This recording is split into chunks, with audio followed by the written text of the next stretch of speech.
Hello guys, आपके लिए एक नया वीडियो लाए हैं।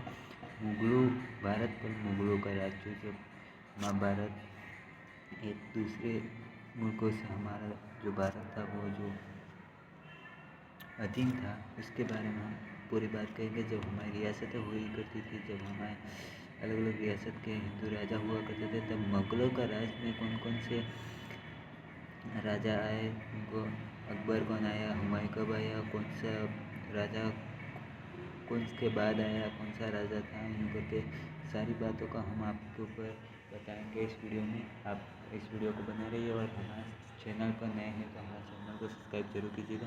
तो हम चलो शुरू करते हैं।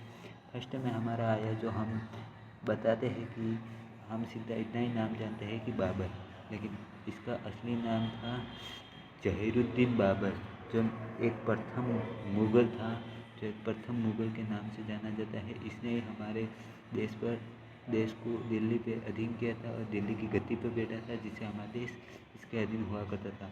फिर उसके बेटे आए थे कुछ, अस्कारी मिर्ज़ा, कामरान मिर्ज़ा, हुमायूं, हिल्लत मिर्ज़ा, बाबुल मिर्ज़ा।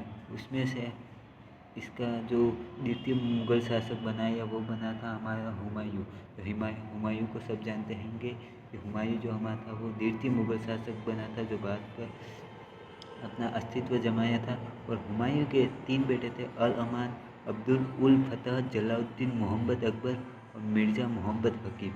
लेकिन इन दिनों में से अब्दुल फतह जलालुद्दीन मोहम्मद अकबर को शासक बनाया गया था। इसने हमारे भारत पर अधीन किया था। इसका ये रहा अकबर, हम सिर्फ अकबर के नाम से जानते हैं। इसका असली नाम है अब्दुल फतह जलालुद्दीन मोहम्मद अकबर। तो इसके बेटे ज़्यादा थे, क्योंकि इसकी आप खुद जानते हो बहुत सारी रानियाँ थी, हसन, हुसैन, ये बेटे हैं, शाह मुराद और दनियाल। उसका एक बेटे को इन्होंने शासक बनाया था, जिसका नाम था सलीम नूर अलाउद्दीन जहांगीर। ये जहांगीर के नाम से जाना जाता है, जिसको हम जानते हैं जहांगीर के नाम से। इसको इसने बनाया था शासक। और इसके बाद जो शासक बने उसके बेटे थे, पूरे होके 5 बेटे थे, परवेज, खुसरो, शाहजहाँ, शरियाद और जहांदर।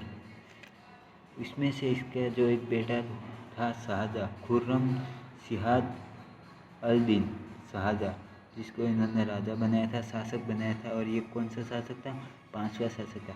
और इसके 5वें शासक के कितने बेटे थे? 5 इसके भी बेटे थे, जिसको दारा शिकोह, शाह शुजा, औरंगजेब, मुराद बख्श, कुद्याह के नाम से जाना जाता था। इसमें से इसको औरंगजेब, जो औरंगजेब एक फर्स्ट है और एक औरंगजेब सेकंड भी आता है, तो जो औरंगजेब फर्स्ट है उसको इन्होंने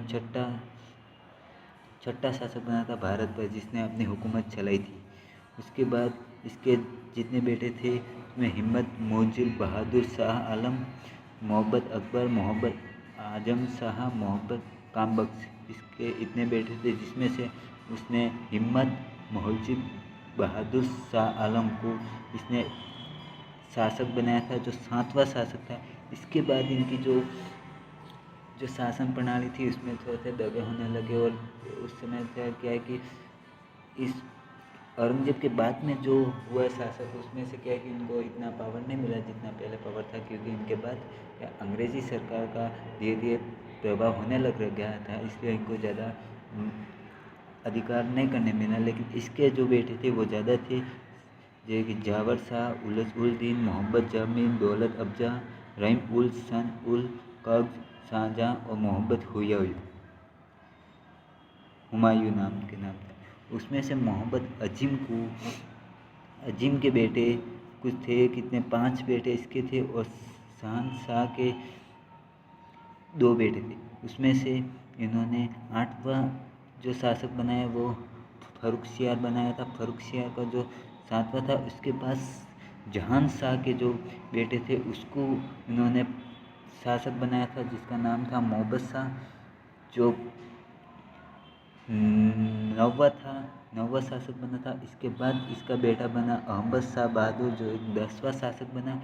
इसके बाद जो मोहम्मद जजीम था, शाह आलम का बेटा, उसका जो फर्रुखसियार बेटा था, उसका बेटा आलमगीर द्वितीय को इसने शासक बना था, जो कौन सा 11वां शासक बना। इसके बाद इसका बेटा शाह आलम द्वितीय था, जो इसका बेटा बना वो 12वां शासक था। उसके बाद अकबर शाह द्वितीय, जो शाह आलम का पुत्र था, वो 13वां शासक बना। और 13वें शासक के बाद एक और लास्ट शासक बना था, जिसका नाम था बहादुर शाह जफर, जो 14वां शासक बना। और इसके बाद मुगलों का पतन हो गया था। मुगलों का पतन शुरू हो गया था। क्यों पतन हुआ था? क्योंकि वहाँ पर अंग्रेज़ों का शासन शुरू होने लग गया था, क्योंकि अंग्रेज़ आ चुके थे। और अंग्रेज़ों ने, हम जानते हैं कि 200-300 वर्ष तक हमारे ऊपर जो राज किया, और मुगलों का तब से शासन समाप्त हो गया। इसके बाद अंग्रेज़ों की सरकार चलने लगी। और अंग्रेज़ों के बारे में भी मैं कौन आया, कब आया, और किसने ईस्ट इंडिया कंपनी खोली, और कब तक इन्होंने रहे, उसके बारे में और भी वीडियो बनाऊँगा। हमारे वीडियो के साथ बने रहे और हमारे चैनल को सब्सक्राइब जरूर करें। और भी आपको कोई भी वीडियो चाहिए हो, ऑल एजुकेशन के नाम से कोई भी वीडियो चाहिए हो, तो हमें कमेंट करें। हम अच्छी तरह से समझाने का प्रयास करेंगे, और भी वीडियो में बनाऊंगा जो आप आसानी से समझ सकोगे। इसके लिए हमारे चैनल को सब्सक्राइब जरूर कीजिएगा। ऑल बटन जो दबाएगा, जो कि मैं नया वीडियो बना वो आपके पास जल्दी आ सकेगा। और इसके लिए आपको समझने में भी आसानी होगी। आप गाइस समझ गए होंगे, मुझे पता है। ठीक है, तो मिलते हैं अगले वीडियो में।